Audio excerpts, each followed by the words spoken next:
Olá pessoal, boa tarde, tudo bem? Nós somos da Private Investimentos, estamos aqui nesse início de 2026 e o primeiro mês já acabou.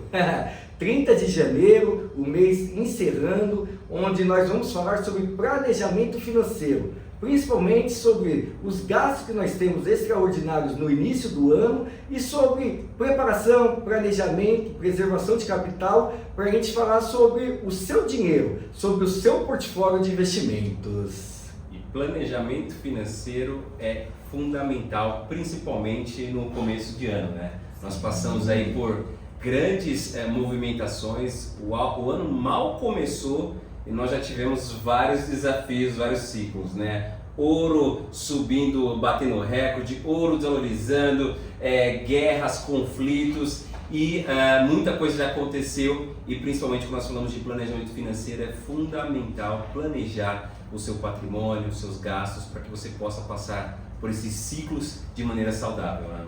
Exatamente. Quando você vê 30 dias já se foram. Quantas pessoas nem tiraram o projeto, o plano do papel. E os dias é assim, se você não tem um planejamento, seja sobre seu patrimônio, sobre suas decisões, sobre suas despesas, os dias vão passar de forma até aleatória e quando você vê, você já perdeu o controle.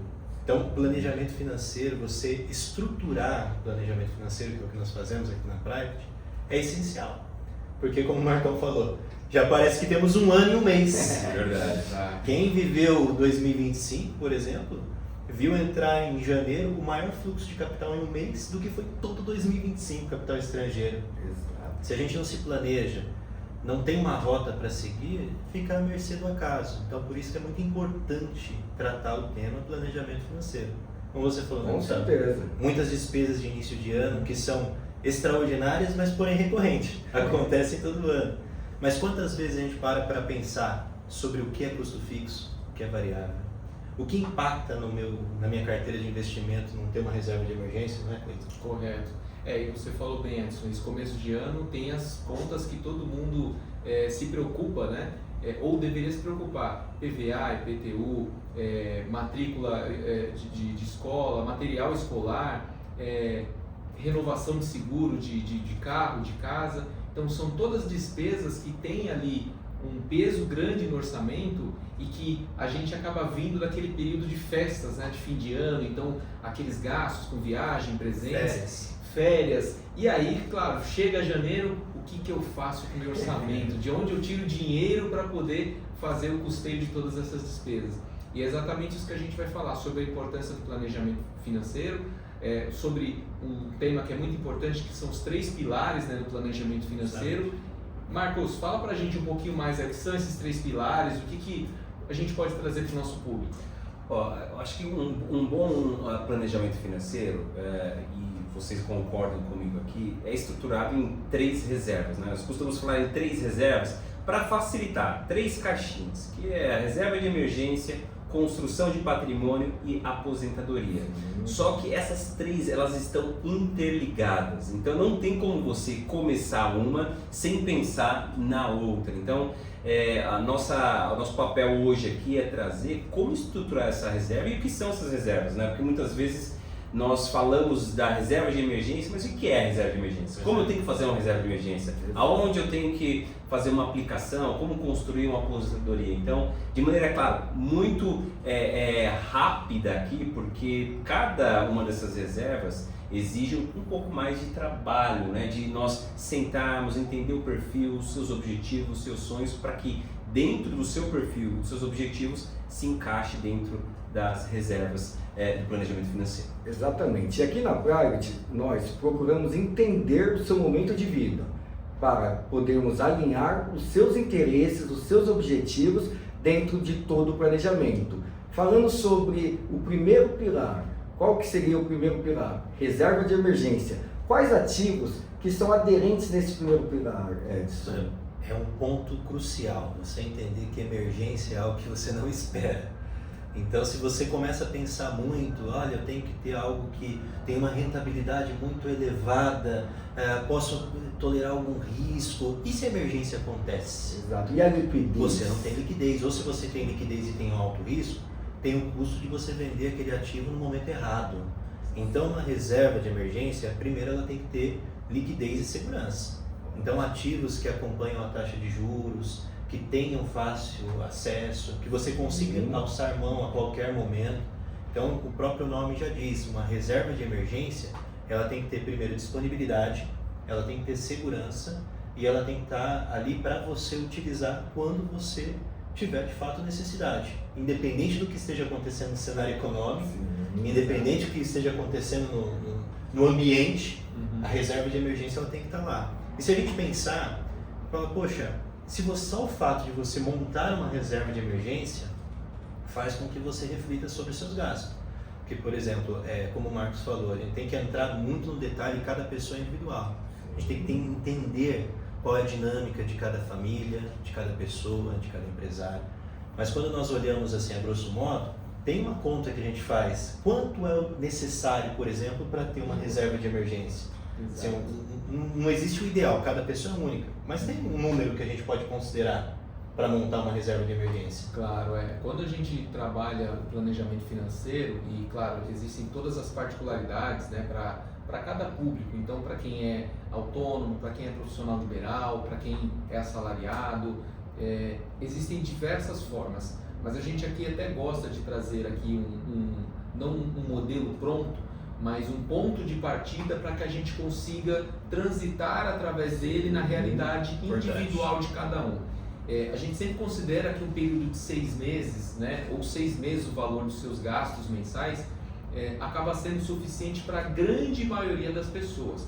De novo, aqui a gente trata com muita individualidade, cada profissão, cada momento de vida, porque isso também acaba tendo uma interferência, mas a gente costuma e gosta de trabalhar com esse intervalo de pelo menos 6 meses, que a gente ajusta, adapta um pouco mais ou um pouco menos, mas é um número bastante razoável e que deixa o nosso investidor, o nosso cliente bastante confortável. Legal. E se a gente já sabe que a reserva de emergência tem que ter liquidez, disponibilidade, segurança, posso fazer um ativo de alta volatilidade?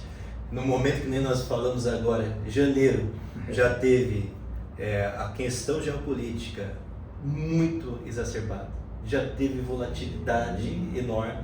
Imagina se a sua reserva de emergência está num ativo de alto risco e você precisa dela. Então, tem que ter esse cuidado. E até na parte do planejamento, feita a reserva de emergência, em ativos como nós falamos, vem a segunda parte.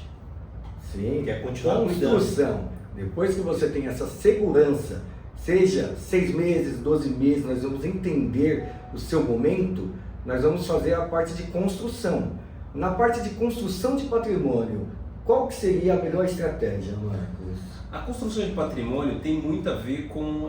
tem espaço para diversificação, né? E aí você sai do que nós estamos falando aqui de uma reserva de emergência onde você precisa de liquidez e segurança, você precisa resgatar a qualquer momento, você precisa de uma segurança maior, para algo mais diversificado, onde você pode assumir um pouco mais de risco, né? Pode assumir um pouco mais de prazo, não necessariamente você tem que ter um investimento ali de liquidez imediata, mas você pode trazer um prazo um pouco maior, tomar um risco maior. A diversificação é essencial nessa reserva, então é um dos diferenciais para começar essa reserva de construção de patrimônio. Não, excelente. Sempre analisando a relação risco-retorno, a diversificação dentro das classes de ativos, chamado Asset Allocation, onde nós temos diversos produtos aderentes ao seu perfil. É aquela questão, não existe uma receita de bolo, e sim um planejamento personalizado e totalmente individualizado. Depois da construção de patrimônio, Edson, nos fale do nosso terceiro pilar, que a gente vai focar já no longo prazo de aposentadoria. O que você pode falar de aposentadoria que faça sentido no planejamento financeiro? Perfeito, Gustavo.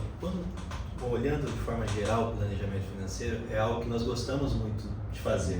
Todos somos profissionais CFP, a nossa essência como planejador financeiro é cuidar de cada detalhe e entender como esses pilares devem ser tratados ao longo do tempo. E o terceiro pilar, que é referente à aposentadoria, é cuidar do nosso futuro, do futuro do nosso cliente. Porque afinal todos trabalham e todos buscam guardar dinheiro com uma finalidade. seja uma tranquilidade da sua família, seja poder ter liberdade para o seu próprio tempo. E quando nós falamos do planejamento de aposentadoria, nós estamos falando das decisões que vão refletir no longo prazo.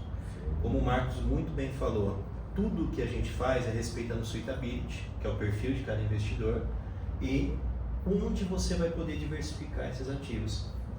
De modo geral, se eu tenho mais tempo para investir, eu tenho maior tolerância a ter oscilações no meio do caminho. Claro que cada perfil é um perfil, mas se nós estamos falando de uma aposentadoria de 20, 30 anos pela frente, nós temos que diversificar melhor a carteira para aproveitar as oportunidades que o mercado oferece. E uma vez, a métrica, né? A maioria das pessoas perguntam, qual que é o investimento da vez? Qual que é o melhor investimento hoje? O melhor investimento hoje é aquele que respeita aquilo que você precisa. E lembrando, Edson, que o melhor investimento também não é a concentração. Exato. Né? Porque concentração é risco. Né? Eu tenho muita gente que com esse hype todo dos metais preciosos falou, pô, vou concentrar tudo em metais preciosos, ou resgatar tudo e colocar em ouro, ou muitas vezes é o que vai acontecer agora, tem muita gente concentrada em renda fixa pós-fixada. Taxa de juros vai começar a cair a partir da próxima reunião. Quem fica concentrado 100% vai ter uma redução de rentabilidade. Então, a questão da diversificação acaba sendo fundamental, porque concentrar também é risco, e não risco só imediato, é o risco para o futuro também, né? E o Cleiton, te perguntar algo que eu sei que você acompanha de perto. Hoje o investidor ele é global. Sim. E tudo que a gente tem visto ali é mostrando a maior necessidade da diversificação e a olhar também para o que nós temos lá fora. Claro. Além de ter um ganho real acima da inflação, que é o sonho de todos, ganhar acima daquilo que é o custo de vida, o que você nos diz a respeito disso? Olhar para fora também. Assim, hoje você ter um investimento centrado apenas, né, a gente fala ter um investimento 100% no Brasil, é uma péssima estratégia, né? E isso todos os números e dados mostram, né? Então, quando a gente olha o mercado americano, o investidor americano ele tem uma exposição de 30%, 40% dos Estados Unidos e o restante está fora. Então, ou seja, existe uma cultura de diversificação. Por quê? Porque é importante você ter a diversificação não só em classes de ativo, renda fixa, inflação, fundos, etc., mas também a diversificação geográfica. Nós começamos aqui falando justamente de tudo que aconteceu no mês de janeiro. Hoje é dia 30 de janeiro e basicamente nós tivemos ali uma situação de invasão, enfim, a gente pode colocar de diversas formas, mas a extração de um presidente dentro do seu país, princípios ali, novamente, essa discussão a respeito de tarifas, né, de sobretarifas de alguns países, a alta dos metais preciosos até 2 dias atrás, a queda dos metais preciosos de ontem para hoje, uma intensificação bastante grande, mas tudo é importante dentro de um contexto de planejamento. E quando a gente está falando do investimento para o longo prazo, que de fato, pensando principalmente numa aposentadoria ou até mesmo uma sucessão, na tranquilidade familiar, na gestão do tempo, na qualidade do tempo mais adiante, isso passa de fato por um investimento, ter um olhar 360 graus e de fato ter diversificação geográfica. Então isso é extremamente importante, né, Marcos? E principalmente quando nós estamos falando, né, de um patrimônio, de um planejamento financeiro que vai desde uma reserva de liquidez a uma reserva para aposentadoria, né? Então planejar isso faz total sentido, e não só o planejamento, porque nós temos a ideia de vou colocar no papel. Exato. Só que mais do que colocar no papel e mais do que planejar, a consistência em seguir o planejamento é um dos maiores desafios. Então fica a lição de casa. Vamos planejar o ano, vamos fazer um planejamento financeiro das 3 reservas? Vamos. Mas o segredo aqui é a consistência, é você seguir o plano que você determina no começo do ano ou em qualquer tempo do ano. E você precisa ter também alguém que ajude a ajustar as velas conforme o vento. E nós estamos aqui. Esse é o papel da Prime. É isso. Você precisa ter disciplina, foco, resiliência e perseguir os seus objetivos.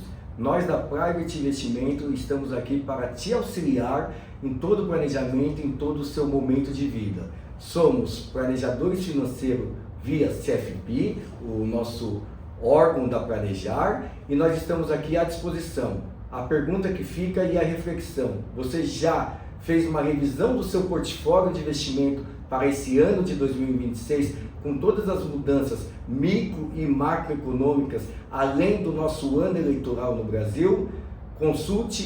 Nos consulte em relação aos seus investimentos e ao seu planejamento.